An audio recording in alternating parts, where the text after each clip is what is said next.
Assalamualaikum warahmatullahi wabarakatuh. Alhamdulillah. Selalu saja kita memuji Sang Pencipta Allah. Sebagai seorang muslim dan mukmin kita sangat yakin janji Allah dan Allah tidak akan pungkiri janjinya. Karena kekal ditelawakan oleh orang-orang beriman dalam kitabullah Al-Quran, innallaha la yukhliful mi'ad. Allah tidak akan pungkiri janji-janjinya. Juga disebutkan dalam surah Ibrahim, la in syakartum la azidannakum wa la in kafartum inna adzabi lasyadid. Kalau kalian bersyukur pasti aku akan tambah, dan kalau kalian kufur maka azabku sangat pedih. Dan kalimat alhamdulillah adalah kalimat syukur, di mana Allah telah menjanjikan dengan janji yang benar segala kebutuhan kita akan dipenuhi olehnya. Maka sangat wajar kalau kita selalu mengucapkan kalimat ini. Selanjutnya kita panjatkan salam hormat kita kepada manusia terbaik yang diutus oleh Sang Pencipta Allah Subhanahu wa taala, manusia yang disempurnakan jalur nasabnya, fisik dan ilmunya, orang yang paling layak menjadi suri tauladan karena telah sukses menjadi seorang suami, menjadi ayah, menjadi anak, menjadi sahabat, menjadi pakar ekonom atau seorang saudagar yang sukses dan juga politikus yang berhasil mendirikan negara Islam dan akhirnya menjadi pengikut terbanyak di dunia sampai sekarang. Mengucapkan satu kali salam hormat kepadanya akan mendapatkan 10 kali tambahan rahmat dari Allah Subhanahu wa taala, dan rahmat Allah luas sekali, masuk dalamnya pengampunan dosa, peninggian derajat dan pemenuhan kebutuhan. Maka selalulah juga membacakan salawat dan taslim kepada Nabi SAW setelah memuji Allah. Alhamdulillah. Melanjutkan bahasan buku kita teman-teman sekalian yang ditulis oleh Khalid Al-Husaini, lebih dari 1000 amalan sunnah dalam sehari semalam, dan kita masih dalam zikir pagi petang, dan kita sudah membahas doa terakhir yang dibaca 7 kali pada pagi dan sore hari, yaitu hasbiyallahu la ilaha illa huwa alaihi tawakkaltu huwa rabbul arsyil azim. Cukuplah Allah yang memenuhi segala kebutuhan untukku, dan tidak ada ilah yang berhak diibadahi kecuali Dia. Kepadanya lah aku bertawakal, dan Dialah Rabb yang memiliki arsy yang maha agung. Ini sebagaimana disebutkan dalam hadis yang sahih, dibaca 7 kali pagi dan 7 kali sore.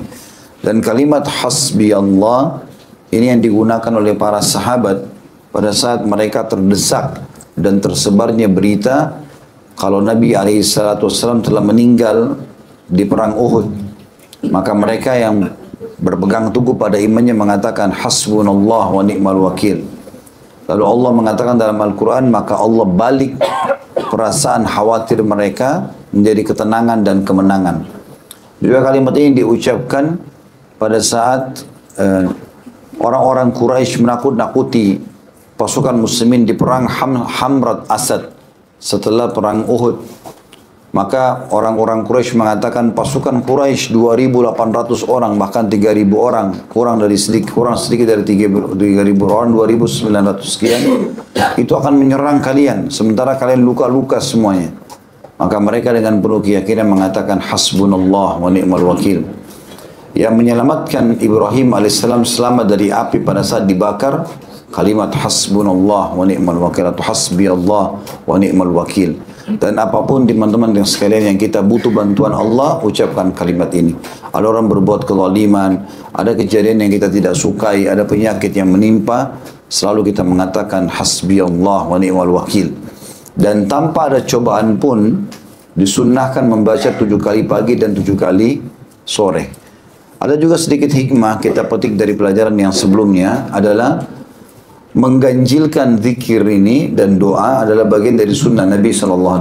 Misalnya 1 kali, 3 kali, 5 kali, 7 kali, ya. Itu sunnah Nabi SAW. Karena Nabi SAW mengatakan Inna Allah witrun yuhibbul witra. Allah itu ganjil dan suka dengan yang ganjil.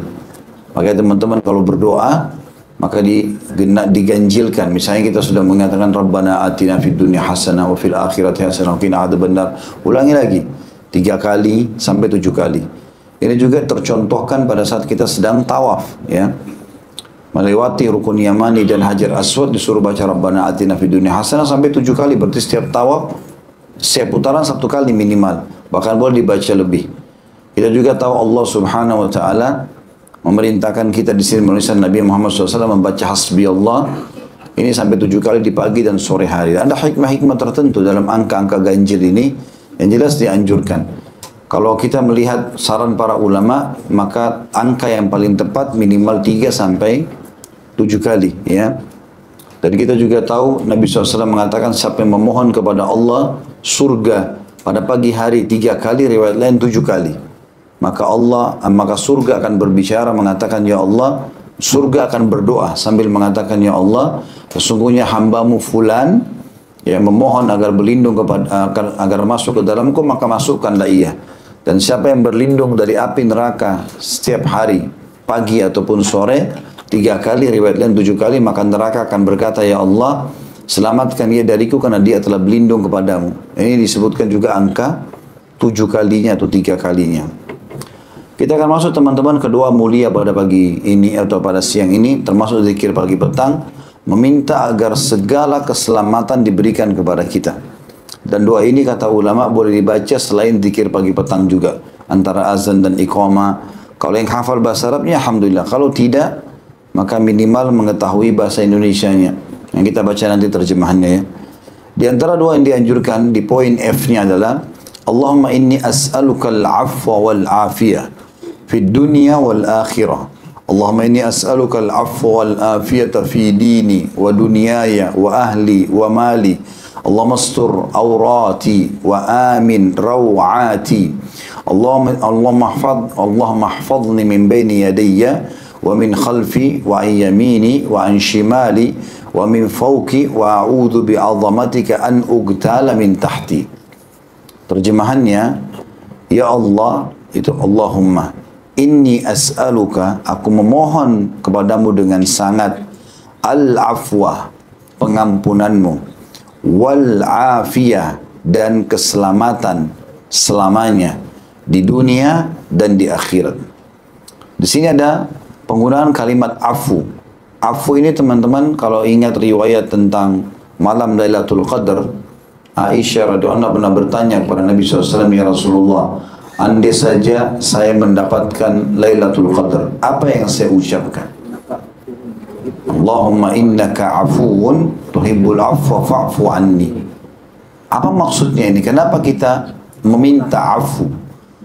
Jadi sifat Allah afuun artinya suka memaafkan walaupun mampu menyiksa.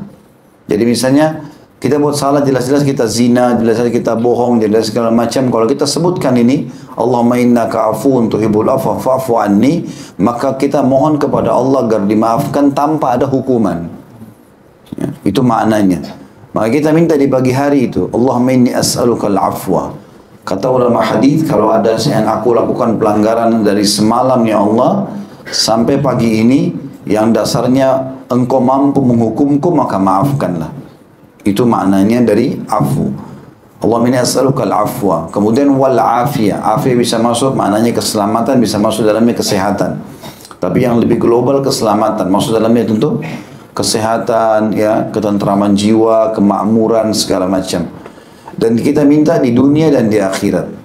Dan ini keyakinan seorang mukmin, memang dua wilayah ini ada. Dan kita selalu beramal menanam sesuatu di dunia untuk akhirat. Allah mengatakan dalam Al-Quran, walal akhiratu khairun laka minal ula. Dan ketahuilah hai Muhammad dan sampaikan kepada umatmu, akhirat itu tempat tujuan lebih baik daripada kehidupanmu di dunia. Kemudian juga Allah mengatakan, bal tu'thiruna al-hayatad dunya wal akhiratu khairun wa abqa.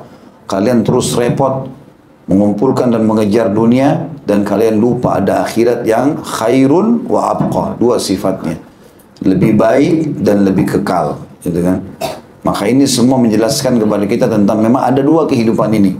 Hanya saja seorang muslim selalu menjadikan akhirat sebagai target dan dunia ditunggangi untuk mendapatkan yang terbaik di sana nanti.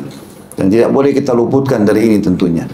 Kita minta di sini Allah berikan kita pemaafan di dunia kalau pernah buat salah, pemaafan di akhirat.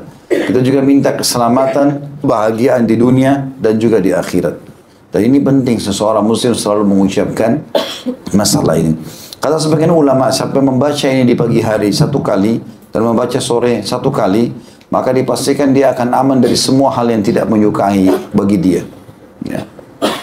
Lanjutannya doanya, Allahumma inni as'alukal afwa wal afiyah. Diulangin lagi, ya Allah, aku mohon kepadamu agar engkau memberikan kepadaku pengampunan dan pemaafan serta keselamatan. Tapi di sini dirincikan. Dikatakan, fi dini, di dalam agamaku. Maknanya jangan sampai agamaku yang tercoreng. Ya.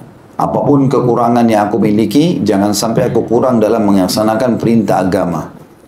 Wa duniyaya, begitu juga dalam urusan duniaku. Semoga semua urusanku engkau maafkan kalau aku salah, engkau berikan keselamatan agar aku dapat maksimal kalau aku targetkan. Wa ahli, begitu juga dengan keluargaku. Ahli lebih dekat digunakan kadang-kadang untuk istri dan anak. Artinya, kalau aku lagi bekerja, aku lagi jauh dari mereka, ataupun aku di sebelah, di sekitar mereka, maka tetap mereka dalam keadaan engkau maafkan kalau mereka salah, aku pun engkau maafkan dan engkau berikan mereka keselamatan sebagaimana engkau berikan aku keselamatan. Wa mali, dan seluruh harta atau pendapatanku semua juga engkau selamatkan.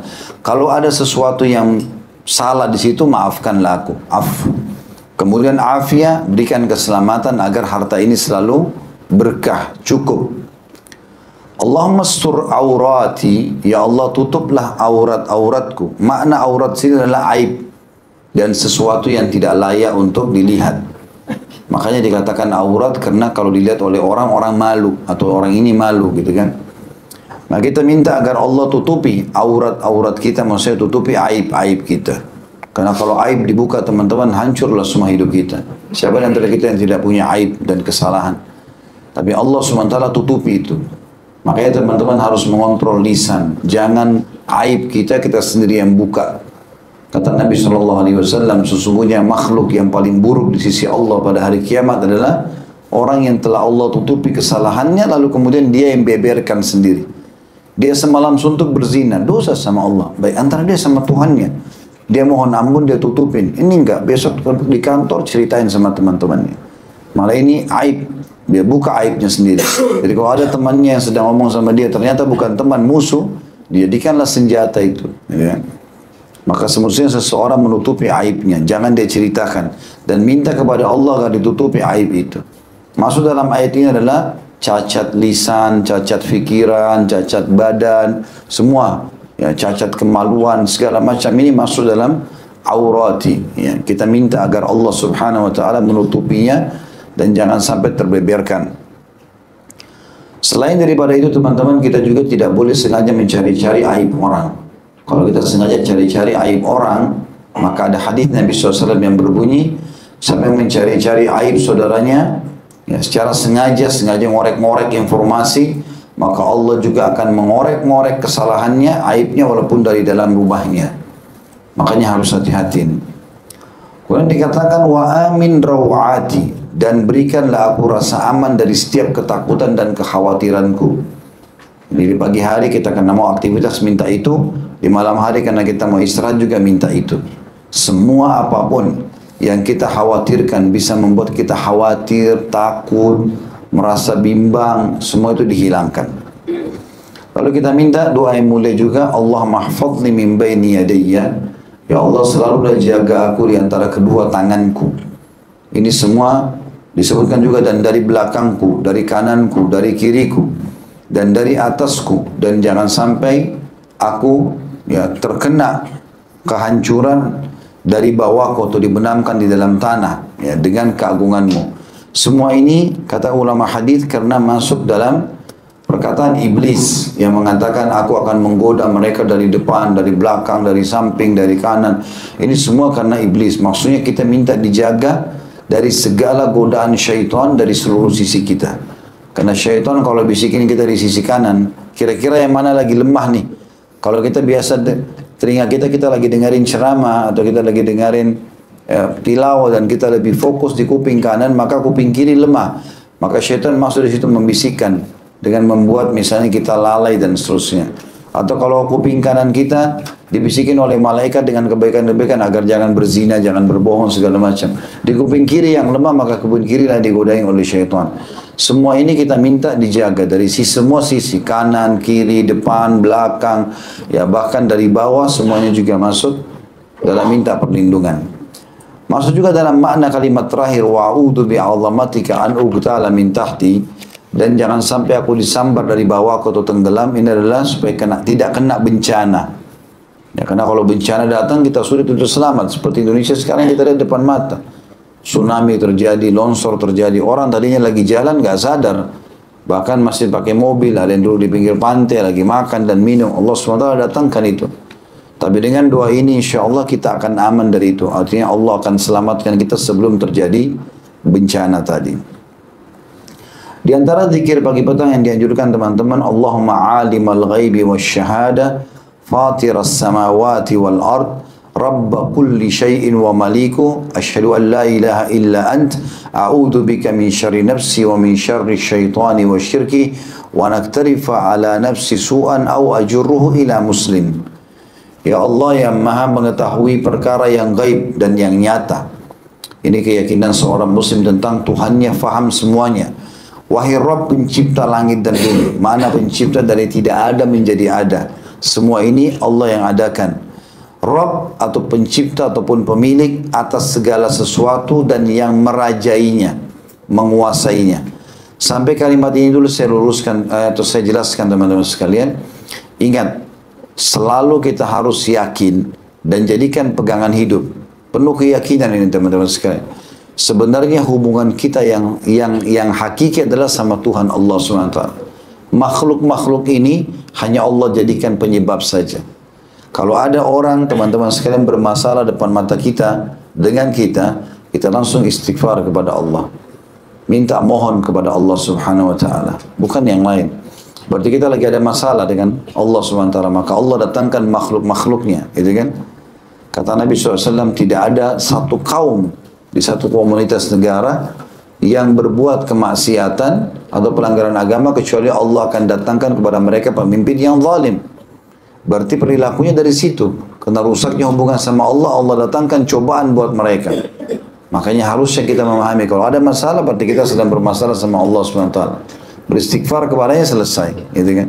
Waktu Adam alaihissalam digoda oleh iblis untuk memakan buah dan dilarang oleh Allah SWT, dia tahu itu pelanggaran, tapi dia tidak menghardik lagi iblis. Seperti misalnya kita sedang melakukan ada masalah sama orang lain itu menjadi penyebab kita jadi masalah, gitu kan? Udah kita nggak bahas lagi orang itu. Nabi Adam alaihissalam langsung mengatakan, Rabbana zalamna anfusana wa illam taghfir lana wa tarhamna lanakunanna minal khasirin. Wahai Tuhan kami telah zalimi diri kami. Kesalahan kami ikutin orang ini, iblis ini, gitu kan? Kalau kau tidak ampuni kami, maka kami termasuk orang-orang rugi. Jadi sebenarnya yang dititik beratkan adalah hubungan kita sama Allahnya. Kalau ini semua variabel penyebab Allah datangkan. Makanya teman-teman bermuhasabahnya begitu. Kembali kepada Allah Subhanahu wa ta'ala. Dikatakan oleh kaum salafus saleh, aku tahu kalau aku punya dosa dengan Allah pada saat aku terhalangi dari sholat subuh berjamaah. Ada juga yang mengatakan, aku tahu aku sedang berbuat dosa kalau aku lihat perubahan pada sikap istriku, tungganganku dan juga tikus yang masuk ke dalam rumahku. Artinya kalau orang betul-betul menjaga hubungannya dengan Allah SWT akan aman semuanya, sampai pada hal-hal yang kecil. Juga dalam hadis-hadis yang lain juga disebutkan seperti itu. Bagaimana orang-orang kalau sangat dekat dengan Allah Subhanahu wa taala, Allah akan jaga dari semua sisinya. Allah akan berikan taufik dari setiap pekerjaannya. Kita mengatakan di sini, aku bersaksi bahwasanya tidak ada ilah yang berhak diibadahi kecuali Allah atau kecuali Engkau. Aku berlindung kepadamu dari kejahatan diriku dan syaitan juga sekutunya. Di sini kita mengucapkan kalimat tauhid lagi untuk memperbaharui tauhid kita, la ilaha illallah, karena ini harus selalu diulangi. Siapa yang akhir kalimatnya la ilaha illallah akan masuk surga. Kita berbaharui itu lalu kita mengatakan, ya Allah, aku berlindung kepadamu dari keburukan diriku. Maksudnya keputusan yang diriku ambil. Kalau itu salah, maafkan. Dan gangguan dan keburukan syaitan. Di sini dan syirki, maksudnya sekutu-sekutunya. Siapapun yang membantu syaitan untuk itu. Karena syaitan teman-teman bisa bisikin kita secara langsung. Bisa juga dia gunakan manusia. Makanya dalam surah An-Nas kita katakan alladzi yuwaswisu fi sudurin nas minal jinnati wan nas. Memang ada jin dan manusia yang menggoda kita. Ada kadang-kadang teman-teman syaitan bisikin kita suruh kita berzina, kita nggak mau, nolak. Jiwa kita bergejolak tapi kita melawan. Terus kemudian syaitan gerakin ada orang-orang fasik di sekitar kita, mereka yang rayu. Udahlah, nggak apa-apa lah, gini nanti aku yang traktir, segala macam, supaya kita terjerumus. Maka kita minta dijauhkan dari keburukan syaitan, jangan tergoda dengan dia dan sekutu-sekutunya. Lalu dikatakan, atau riwayat lain juga ada, wa'udhu bika min syarri, Allahumma inni a'udhu bika min syarri nafsi wa min syarri kulli dabbatin anta akhidun binasiyatiha. Ya Allah, aku berlindung kepadamu dari keburukan diriku dan keburukan semua makhluk yang ubun-ubunnya engkau memegangnya. Kata ulama hadis, yang maksud adalah semua makhluk termasuk hewan-hewan, bahkan serangga segala macam nggak akan bisa mengganggu dia kalau dia berlindung kepada Allah dengan doa ini. Kemudian wa an aqtarifa ala nafsi su'an, dan jangan sampai aku menjerumuskan diriku pada keburukan atau pelanggaran. Ini kita berlindung kepada Allah SWT, jangan sampai berbuat dosa.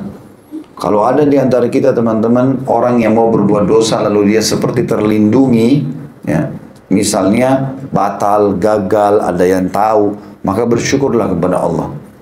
Karena justru itu bentuk kasih sayang Allah. Allah ingin kita tidak terjerumus di situ. Ya. Tidak usah kita doakan keburukan, sial saya ini. Tadi janjian sama pacar, sekarang malah banjir, malah hujan. Nah, alhamdulillah kita selamat dari dosa itu. Andai saja teman-teman lihat hukumannya hari kiamat, maka tentu kita tidak berharap untuk bisa bertemu dengan dia. Ya, berapa banyak orang yang diterumuskan sama syaitan. Ada orang dari Saudi, kisah nyata diangkat oleh para ulama, dia pergi ke Thailand di musim libur, lalu dia seperti umumnya orang-orang fasik, berbuat dosa, buat masalah-masalah terus. Ya.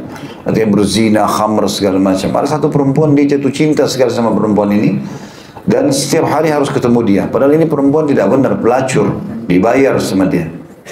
Satu waktu tuh pacarnya ini telat datang, maka dia kepikiran, dia telepon gak bisa, mati segala macam. Kemudian datanglah perempuan tersebut. Sehari semalam gak datang sama dia, besoknya baru datang. Dia merasa kehilangan segala macam sampai dia datang, terus dia sujud di kakinya perempuan itu. Seakan-akan minta, kenapa kau terlambat, jangan ginikan saya segala macam. Terus pada saat dia sujud meninggal dunia. Meninggal dalam keadaan syirik kepada Allah SWT, sujud kepada selain Allah. Ini nggak boleh semuanya. Jadi semestinya harus difahami masalah ini. Kita harus minta dilindungi dari semua keburukan makhluk yang Allah pegang ubun-ubunnya. Tidak boleh jerumuskan diri kita pada keburukan. Au ajurruhu ila muslim, dan tidak boleh juga menjerumuskan muslim pun ke dalamnya. Jadi maknanya kalau kita tidak mau berzina, jangan biarkan orang lain. Kita nggak mau melakukan perbuatan dosa, jangan bilang, sudah kamu aja deh, nggak usah saya. Enggak, tetap nggak boleh. Kita larang, kalau ada orang mau korupsi, orang mau berbuat penipuan, larang, tidak boleh. Kita minta kepada Allah di sini, ya Allah, jangan sampai aku jerumuskan diriku pada kesalahan, dan jangan sampai aku jerumuskan muslim yang lain dalam kesalahan tersebut. Di antara zikir bagi petang juga adalah Bismillahilladzi la yadurru ma'asmihi syai'un fil ardi wala fis sama'i wa huwas sami'ul alim. Dengan menyebut nama Allah yang tidak akan ada bahaya atas namanya, sesuatu pun di bumi dan tidak pula di langit. Dialah yang maha mendengar lagi maha mengetahui. Ini dibaca di pagi hari dan sore hari masing-masing 3 kali. Doa ini teman-teman disebutkan dalam hadis yang lain, siapa yang membaca doa ini di sebuah tempat, maka Allah menjamin dia kembali ke tempat itu dalam kondisi aman. Misal mau keluar rumah, baca Bismillahilladzi la yadurru ma'asmihi syai'un fil ardi wala fis sama' wa huwas samiul alim. Dari sesuatu pun yang bisa membahayakan Allah atas namanya Allah, sesuatu pun di bumi dan di langit, dan dia maha mendengar lagi maha mengetahui. Maka dia akan aman kembali ke tempat dia mengucapkan.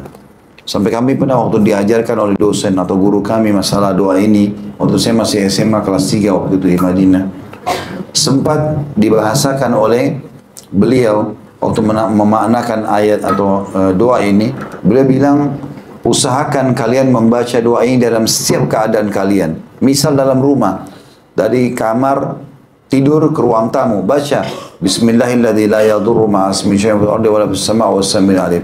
Dari situ menuju ke kamar anak-anak, ke ruang tamu, ke ruang makan, baca. Jadi semua titik-titik ini Allah jamin selalu kita selamat, kecuali kalau ajal sudah datang.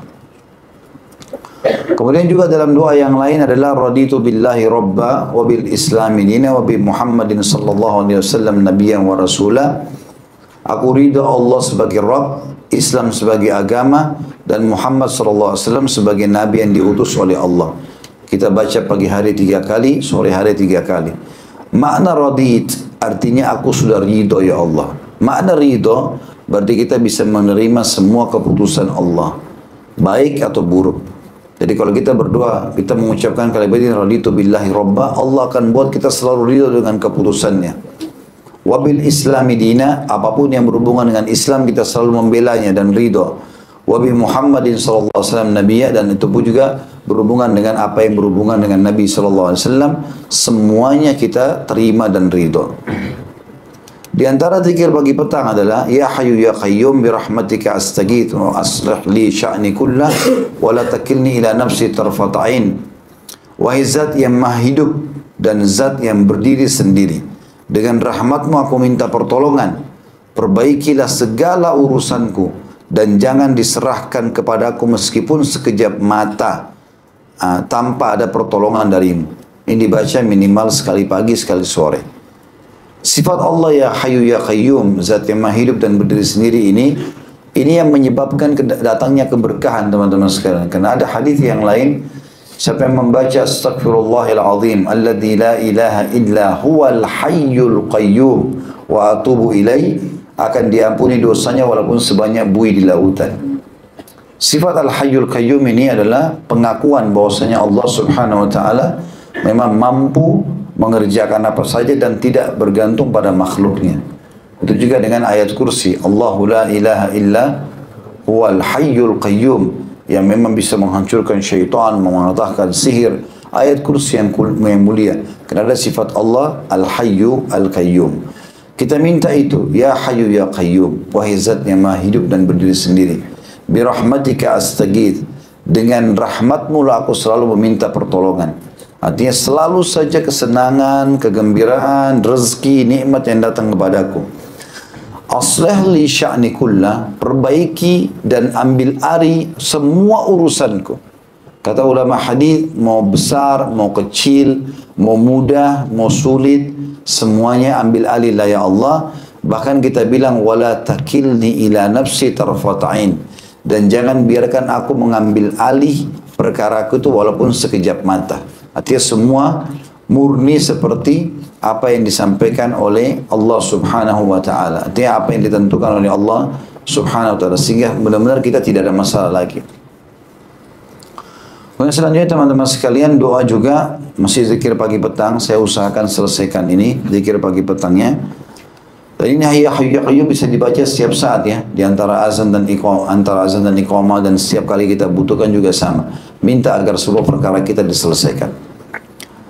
Doa yang selanjutnya adalah asbahna ala fitratil Islam wa ala kalimatil ikhlas wa ala din nabiyina Muhammadin sallallahu alaihi wasallam wa ala millati abina Ibrahim hanifa muslima wa ma kana minal musyrikin. Di waktu pagi kami berada di atas fitrah agama Islam. Makna fitrah artinya kami berada dengan keyakinan penuh bahwasanya Islam adalah agama yang benar. Karena kita teman-teman lahir, semua bayi lahir dalam keadaan fitrah. Artinya mengenal Islam. Kata Nabi SAW, kullu mauludin yuladu alal fitrah. Semua yang baru lahir pasti dalam keadaan fitrah.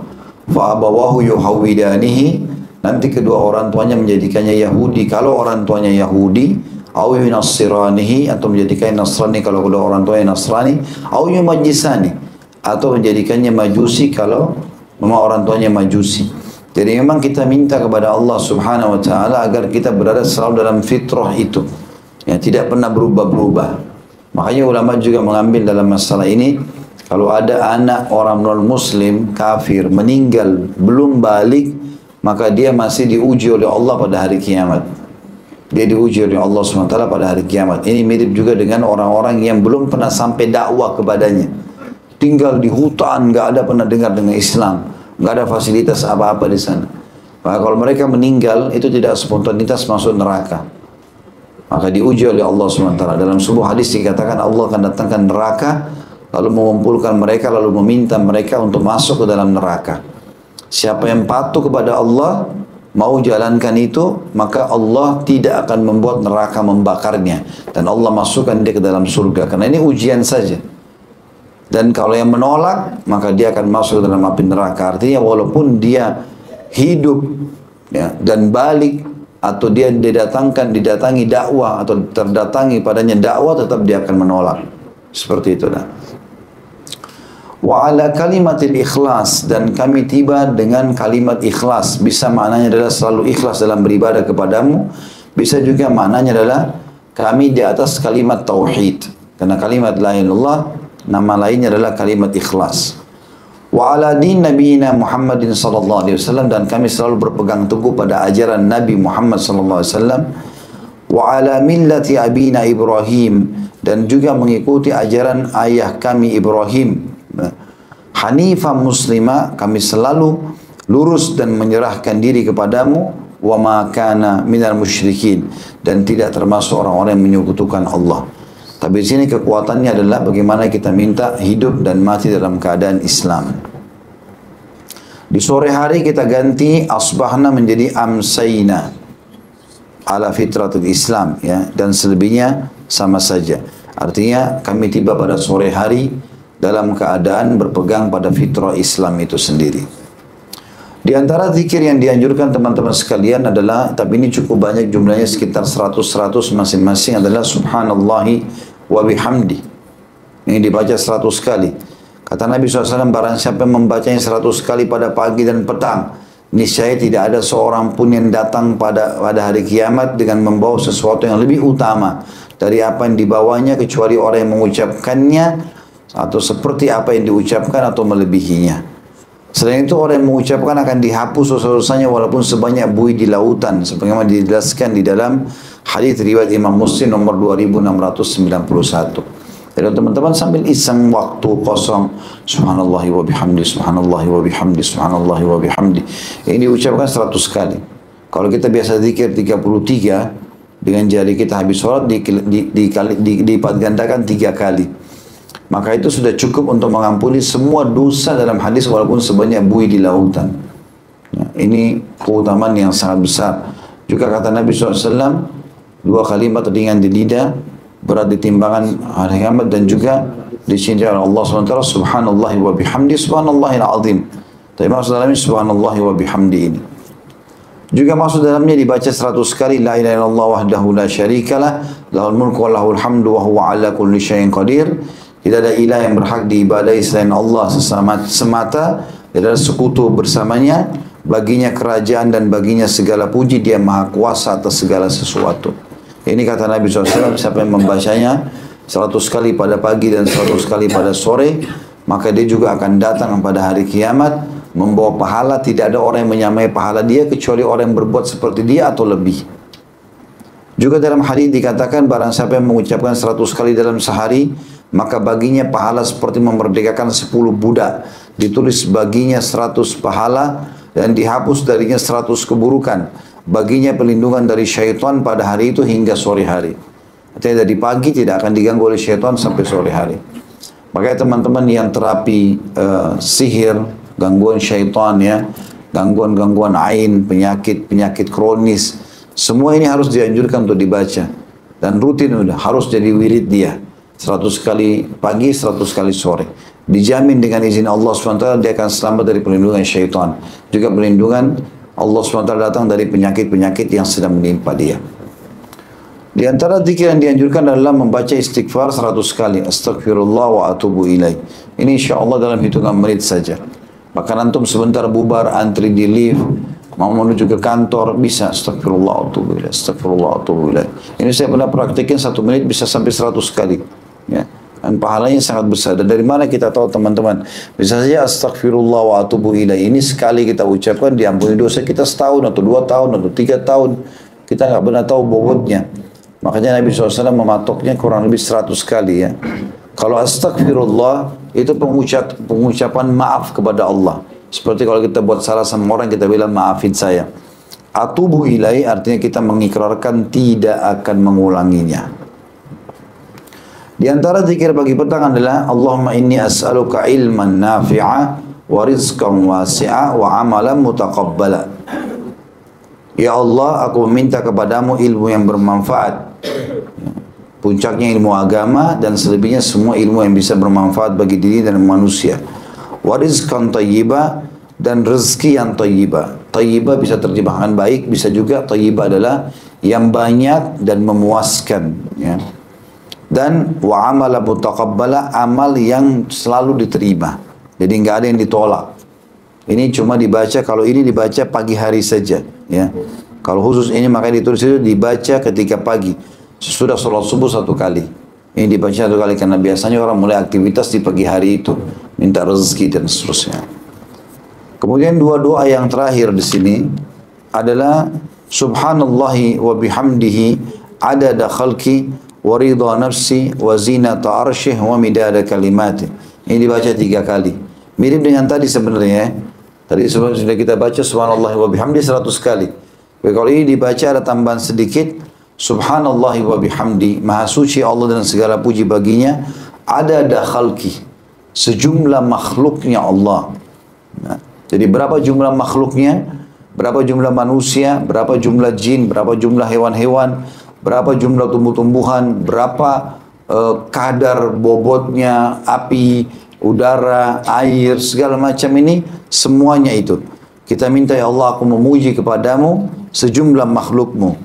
Waridha nafsik, dan sampai kau ridho ya Allah, kau terima itu cukup. Wazinata arsyih, dan perhiasan singgasana. Allah SWT punya singgasana di langit sana, yang kata Nabi SAW pada saat pulang Isra dan Mi'raj, aku telah melihat ya, Sidratul Muntaha, dan Sidratul Muntaha itu dipenuhi dengan perhiasan-perhiasan yang seperti kuping-kuping gajah, dan sangat sulit saya menggambarkannya, kata Nabi SAW. Itu Sidratul Muntaha, di bawah arsy-Nya Allah, dan arsy-Nya Allah jauh lebih agung dan mulia daripada itu. Kemudian dikatakan wa midada kalimati, dan sejumlah kalimatmu. Allah menyebutkan dalam akhir surah Al-Kahfi, a'udzu billahi minasyaitonir rajim, qul law kana al-bahru midadan li kalimati rabbi nafida al-bahru qabla an tanfada kalimatu rabbi walau jina bimithlihi madada. Katakanlah hai Muhammad, andai saja 7 lautan itu airnya semua dipakai untuk nulis perkataan Tuhanmu, maka akan habis air lautan tersebut, sementara perkataan Tuhanmu masih banyak. Ayat yang lain dikatakan 7 kali lautan berlipat-lipat, tetap tidak akan bisa semuanya menulis kata-kata Allah Subhanahu wa ta'ala. Maka kita minta, ya Allah, semua kebaikan zikir ini aku dapatkan sejumlah makhlukmu, ya, sampai kau ridho, sejumlah perhiasan singgasanamu, dan juga sejumlah kalimat-kalimatmu. Ini juga dianjurkan teman-teman, doa apa saja baca ini. Misalnya kita bilang, ya Allah berikan aku kebaikan, ya Allah sembuhkanlah penyakitku ini. Kemudian mintalah, misalnya kita baca zikir apa saja. Lalu kita menutup dengan adada khalqi, sejumlah makhluknya, waridha nafsi, itu sampai dia ridha, wa zinata arsy, sejumlah perhiasan singgasananya, wa midada kalimat. Yang terakhir teman-teman dalam zikir pagi petang adalah hadis riwayat Muslim, dengan membaca a'udzu bi kalimatillahi tammati min syarri ma khalaq. Aku berlindung dengan kalimat-kalimat Allah yang sempurna dari kejahatan makhluk yang diciptakannya. Setiap kali kata beliau mengucapkan zikir-zikir tersebut dalam rangka menetapkan sunnah, maka sudah selayaknya bagi setiap muslim agar selalu memelihara seluruh zikir ini, baik tak kala ia mendapati waktu-waktu pagi maupun waktu-waktu petang ataupun waktu sore. Istiqomalah atau bersikap tekunlah dalam hal ini hingga mendapatkan besarnya kadar penerapan amalan sunnah tersebut. Sudah selayaknya pula bagi seorang muslim untuk mengucapkan zikir-zikir tersebut dengan ikhlas dan penuh dengan kejujuran, keyakinan yang mendalam, dan dapat benar-benar menghayati makna hingga mampu memberi pengaruh dalam realita kehidupan akhlak maupun perangainya. Artinya bagaimana seseorang mendapatkan pahala dengan zikir pagi petang itu. Ya, insya Allah mudah-mudahan dari semua rangkaian yang kita pelajari, mungkin 3 pertemuan zikir pagi petang ini butuh sekitar 10-15 menit. Insya Allah sudah selesai. Tapi semua kebutuhan kita dari keberkahan, dari hidayah, dari rezeki, dari pengampunan, semua sudah diberikan di pagi hari itu. Maka kita tidak boleh bermalas-malas teman-teman sekalian, dan saya ingatkan kembali, syaitan tidak akan pernah memasuki tubuh orang atau bahkan tidak bisa menguasai yang membaca zikir pagi petang. Dan itu pengakuan syaitan sendiri yang pernah diruqyah oleh seorang syekh di Madinah. Kemudian dia minta agar masuk ke badannya syekh itu. Pada saat keluar dari badan orang tersebut, orang yang sedang kesurupan, maka syekhnya izinkan. Dia kemudian masuk lagi ke badan orang yang kesurupan tadi setelah dia keluar. Lalu syekh ruqyah ngomong syaitan ini. Ditanya sama syekh, kenapa kau masuk lagi? Tadi kan kata syaitannya, saya ingin masuk ke badan anda. Kata syekhnya, saya sudah izinkan. Dia bilang, saya nggak bisa, karena ada zikir pagi petang. Itu kebetulan sempat direkam itu. Ya, sehingga memang pengakuan-pengakuan syaitan sendiri yang membuat pernyataan tersebut. Ya, Allahu a'lam. Ini bahasan kita teman-teman sekalian. Mudah-mudahan bermanfaat. Kalau benar dari Allah, kalau salah dari saya mohon dimaafkan. Subhanakallahumma bihamdika, asyhadu an la ilaha illa anta astaghfiruka wa atubu ilaik. Wassalamualaikum warahmatullahi wabarakatuh.